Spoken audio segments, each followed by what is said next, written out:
ओम शांति। 3 मई 2021 बाबा के आज के महावाक्य हैं। बाबा समझाते, मीठे बच्चे, आत्म अभिमानी भव।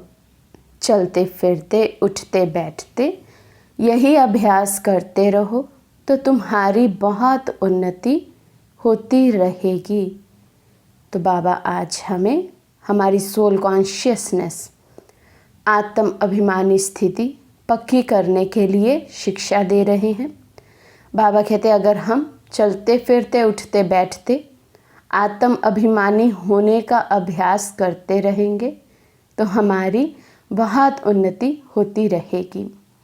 प्रश्न है, बाप की एक्यूरेट याद किन बच्चों की बुद्धि में रहेगी?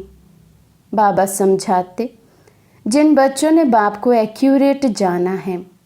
कई बच्चे कहते हैं कि बिंदु को भला कैसे याद करें, भक्ति में तो अखंड ज्योति समझ याद करते आए, अभी बिंदी कहकर मूंझ जाते हैं।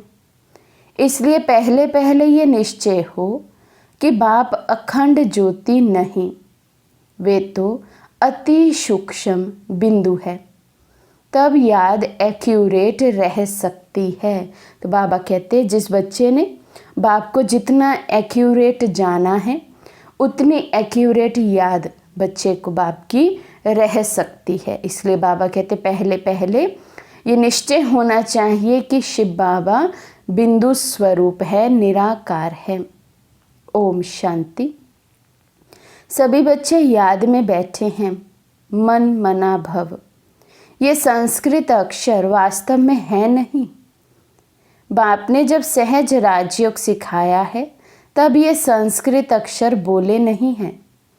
ये तो संस्कृत जानते ही नहीं हैं।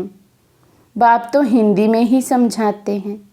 भल ये रथ हिंदी, सिंधी तथा इंग्लिश जानने वाला है, परंतु बाप समझाते हिंदी में हैं। जो जिस धर्म का है उनकी अपनी भाषा है। यहाँ हिंदी भाषा ही चलती है। ये भाषा समझना सहज है और ये स्कूल भी वंडरफुल है। तो बाबा कहते गीता में जो ये अक्षर है मन मना भव, ये वैसे तो संस्कृत अक्षर है, लेकिन बाबा ने संस्कृत में ज्ञान नहीं दिया है, कोई भी बात संस्कृत में नहीं समझाई है। बाबा कहते भल ये रथ अर्थात ब्रह्मा बाबा हिंदी, सिंधी और इंग्लिश 3 भाषाएं जानते हैं, लेकिन शिव बाबा आकर फिर भी हिंदी में ही समझाते हैं। बाबा कहते यहाँ हिंदी भाषा ही चलती है, ये भाषा समझना सहज है और ये स्कूल भी वंडरफुल है। इसमें कोई भी कागज़, पेंसिल, पन्ने आदि की दरकार नहीं रहती। यहाँ तो सिर्फ एक अक्षर को याद करना है, अर्थात बाप को याद करना है। तो बाबा कहते बाकी जो सारा ज्ञान है वो तो विस्तार है, लेकिन जो इस ज्ञान का बीज है, मेन पॉइंट है, वो है सिर्फ बाप की याद में रहना। तो बाबा कहते ये सीखने के लिए तो कोई भी कॉपी, पेन, पेंसिल नहीं चाहिए है, इसलिए ये वंडरफुल स्कूल है। तो बाबा कहते गॉड फादर को अथवा ईश्वर को अथवा परमपिता परमात्मा को याद ना करे, ये तो मुश्किल है। याद सभी करते हैं, परंतु उनकी पहचान नहीं है। दुनिया में बाबा कहते ऐसी कोई मनुष्य आत्मा नहीं होगी जो परमात्मा को याद नहीं करती है। तो किसी ना किसी रीति, किसी ना किसी रूप से याद तो सब भगवान को करते, लेकिन भगवान की, परमपिता परमात्मा की, ईश्वर की सत्य पहचान नहीं है। बाप ही आकर अपनी पहचान देते हैं। शास्त्रों में जो कल्प की आयु इतनी लंबी लिख दी है, वे बाप आकर समझाते हैं। बहुत बड़ी बात भी नहीं है। अहिल्याएं, बूढ़ी बूढ़ी माताएं क्या समझेंगी? ये तो बहुत ही सहज है, कोई छोटे बच्चे भी समझ सकते हैं। बाबा अक्षर कोई नया नहीं है। शिव के मंदिर में जाते हैं तो बुद्धि में आता है कि ये शिव बाबा हैं, वे निराकार है। सभी मनुष्य मात्र बाबा कहते हैं। हम सर्व आत्माओं का बाप एक है। सब जीव की आत्माएं जो शरीर में निवास करती हैं बाप को याद करती हैं। सब धर्म वाले जो भी हैं सब परमपिता परमात्मा को याद ज़रूर करते हैं। वे हैं परम धाम में रहने वाला बाप। हम भी वहाँ के रहने वाले हैं, तो अब सिर्फ बाप को याद करना है। चाहते भी हैं हम पावन बने, बुलाते भी हैं हे पतितों को पावन करने वाले आओ। नई दुनिया पावन थी, अब फिर पुरानी हुई है। इनको कोई नया नहीं कहेंगे। भारतवासी जानते हैं नए भारत में देवी देवता राज्य करते थे। जब नया भारत था तो उसके आगे क्या था? बाबा कहते नए भारत से पहले क्या था? माना सतयुग से पहले क्या था? संगम। इससे भी सहज कहना चाहिए, नए के आगे पुराना था। संगम को मनुष्य इतना सहज समझ नहीं सकते। न्यू वर्ल्ड, ओल्ड वर्ल्ड, इसके बीच को फिर संगम कहते हैं।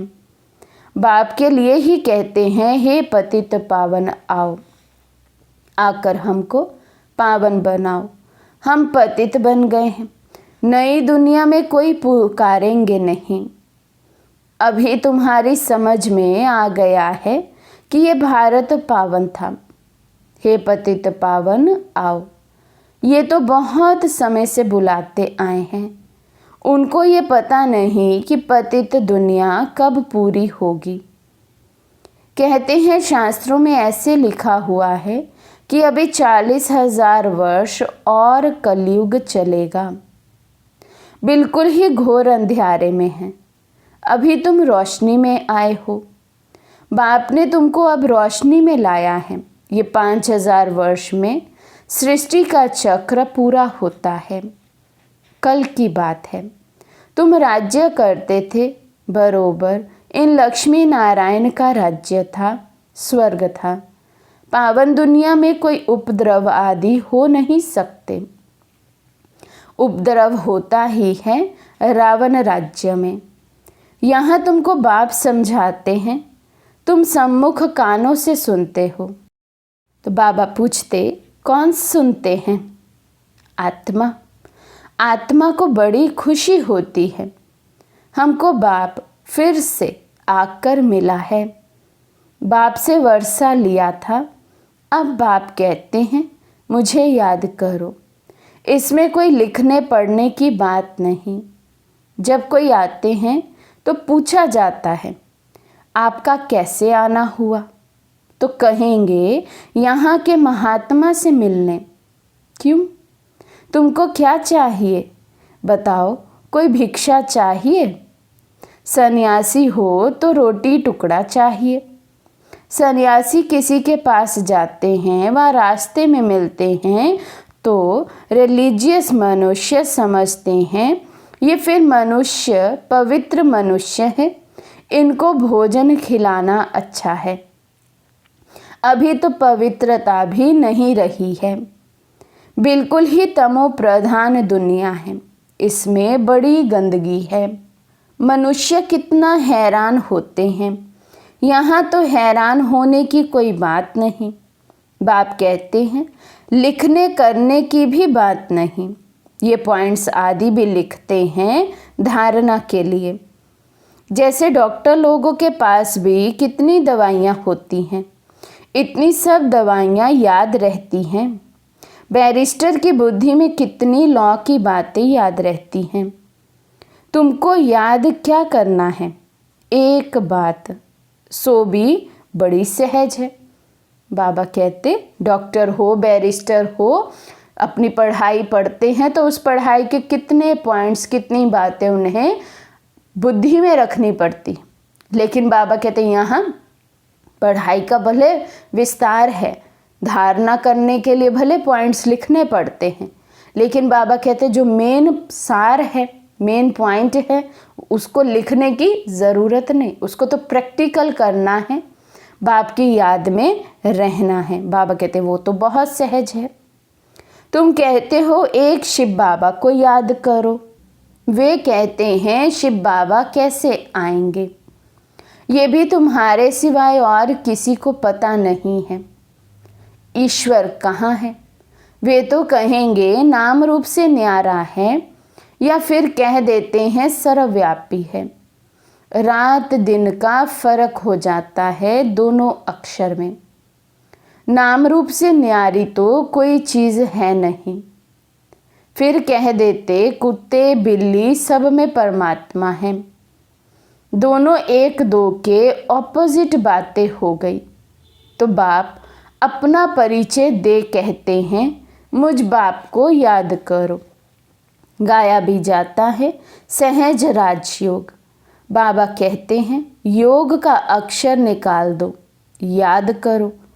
जैसे छोटा बच्चा माँ बाप को देखने से ही झट गले लग जाता है। पहले सोच करेगा क्या कि हमारे माँ बाप हैं? नहीं, इसमें सोच करने की बात ही नहीं।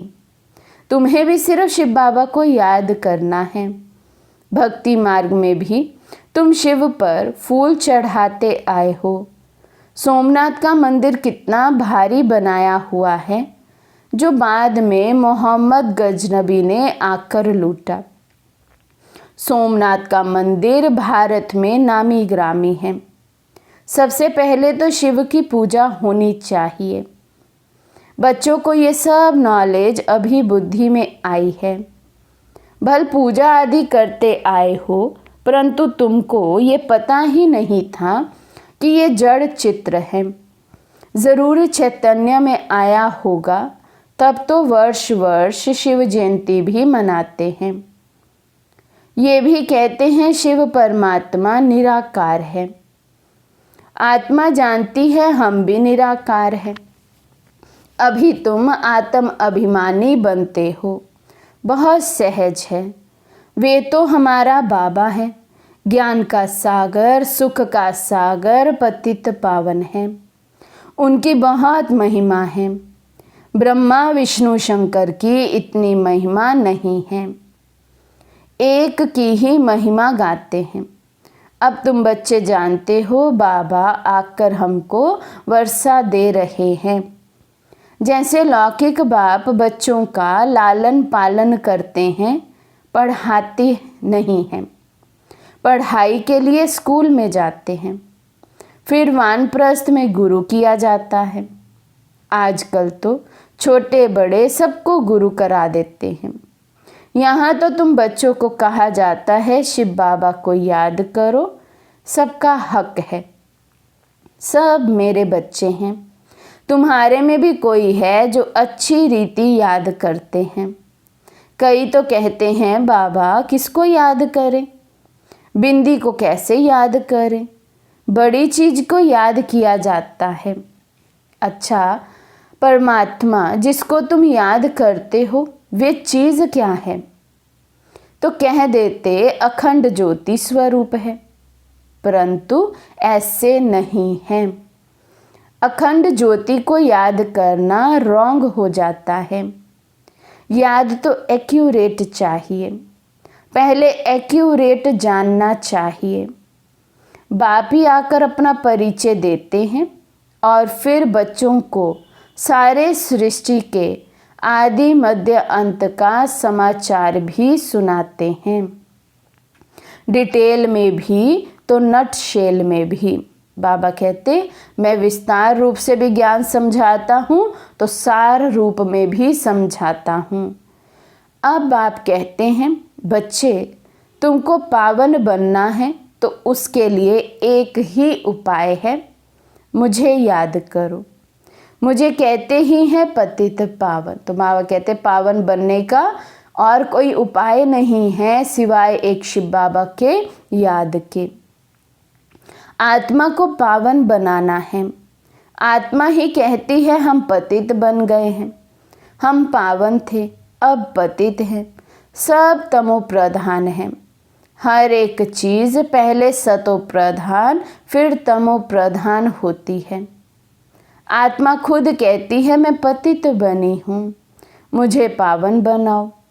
शांति धाम में पतित होते नहीं, यहाँ पतित हैं तो दुखी हैं। जब पावन थे तो सुखी थे। तो आत्मा ही कहती है हमको पावन बनाओ तो हम दुख से छूट जाएं।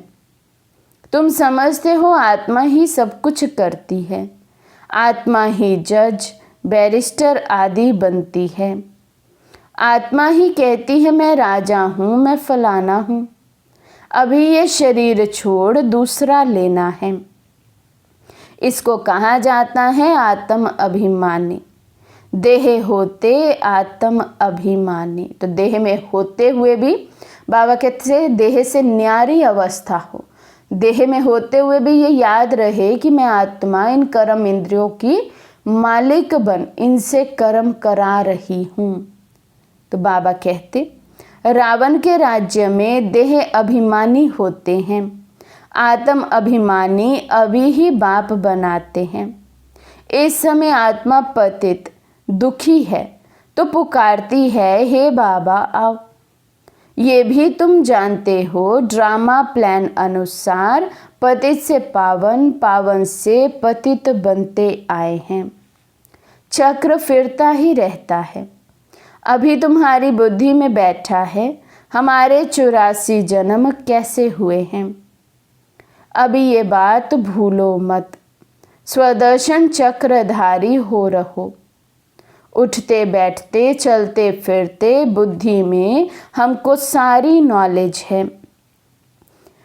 तुम समझते हो बेहद के बाप से हम बेहद का वर्षा ले रहे हैं। बाप बच्चों को समझाते हैं कि तुमको एक बाप को ही याद करना है।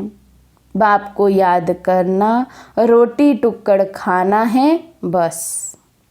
मीठे मीठे सिकिलदे बच्चों को बाप घड़ी घड़ी कहते हैं बच्चे पेट के लिए सिर्फ 2 टुक्कड़ रोटी खाना है।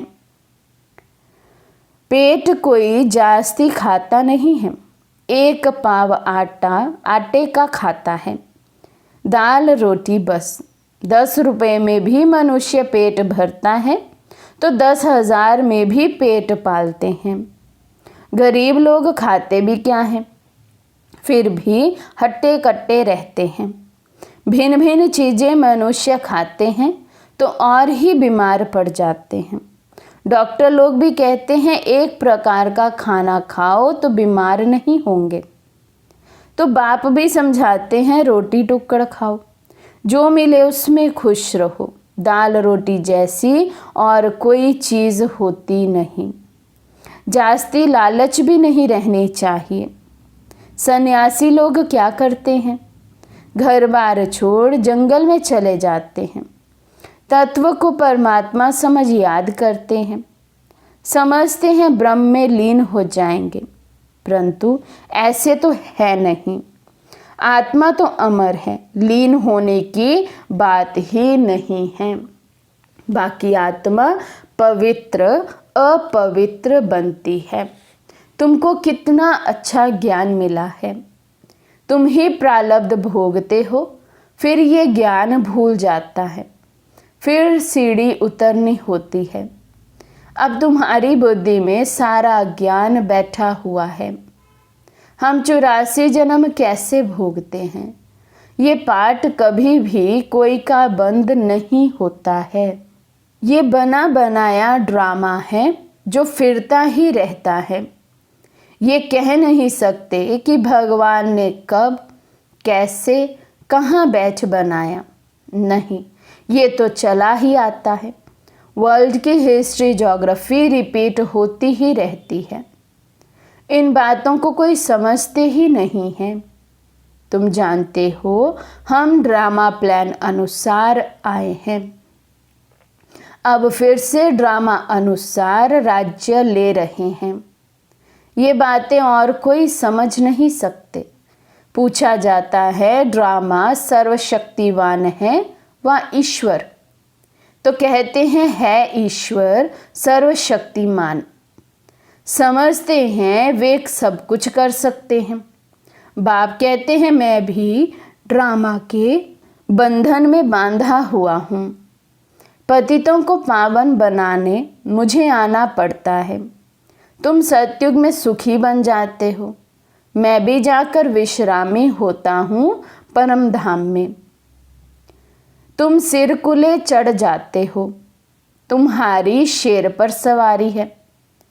तुम जानते हो सेकंड बाय सेकंड जो भी चलता है वे ड्रामा की नोंद है। तुम बच्चों को कितनी अच्छी नॉलेज है। अब सिर्फ बाप और वर्षे को याद करो बस। कागज पेंसिल आदि की कोई दरकार नहीं है। ब्रह्मा बाबा भी पढ़ते हैं, ये तो कुछ रखते ही नहीं हैं। सिर्फ बाप को याद करना है तो वर्षा मिलेगा। कितना सहज है। याद से तुम एवर हेल्दी बनेंगे। ये है धारणा की बात। लिखने से क्या फ़ायदा होगा, ये तो सब विनाश हो जाएगा। परंतु कोई याद रखने के लिए लिखते हैं। जैसे कोई बात याद करनी होती है तो गांठ बांध लेते हैं। तुम भी गांठ बांध लो। शिव बाबा और वर्षे को याद करना है। ये तो बहुत सहज है। योग अर्थात याद। कहते हैं बाबा याद नहीं ठहरती, योग में कैसे बैठे। अरे लौकिक बाप की याद उठते बैठते चलते फिरते रहती है। तुम भी सिर्फ याद करो बस, बेड़ा पार है। बाबा कहते जैसे लौकिक संबंधियों की याद कैसे आती है, उन्हें याद करने के लिए कुछ लिखते हैं क्या, कुछ प्रैक्टिस करते हैं क्या, वो स्वतः ही संस्कार बना हुआ है। उसी रीति बाबा कहते अब शिव बाबा को याद करने का संस्कार बनाना है। अच्छा, मीठे मीठे सिकिलदे बच्चों प्रति माता पिता बाप दादा का याद प्यार और गुड मॉर्निंग। रूहानी बाप के रूहानी बच्चों को नमस्ते।